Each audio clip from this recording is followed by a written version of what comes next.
Oggi vediamo insieme come utilizzare il nostro pane tradizionale, il pane Carasau, per preparare un grande classico, la lasagna, che vi proponiamo nella sua versione vegetariana.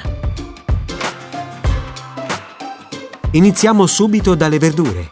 Prendiamo gli spinaci, puliamoli e poi facciamoli sbollentare in una pentola con abbondante acqua salata.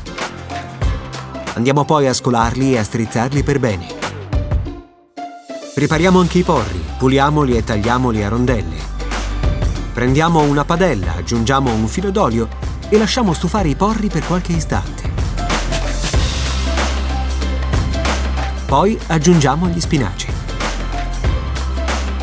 Per insaporire il tutto aggiungete un pizzico di pepe e cuociamo ancora 5 minuti. Andiamo ora a preparare la besciamella. Prepariamo un roux con 20 g di burro e 20 g di farina. Aggiungiamo poi il latte. Per evitare di creare grumi versiamo il latte in maniera molto lenta e costante, continuando a mescolare. Una volta che la besciamella si sarà addensata, possiamo unire gli spinaci e i porri. Andiamo a frullare tutto il composto con un frullatore a immersione. Lasciamo intiepidire qualche istante. Poi uniamo la ricotta e mescoliamo per amalgamare bene. Ora siamo pronti per far prendere forma alle nostre lasagne. Prendiamo una pirofila e oliamola per bene.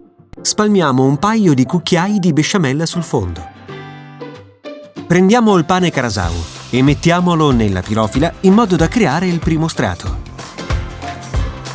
Aggiungiamo la besciamella e allarghiamola. Terminiamo il primo strato con dei cubetti di dolce sardo e una spolverata del nostro Gran Campidano.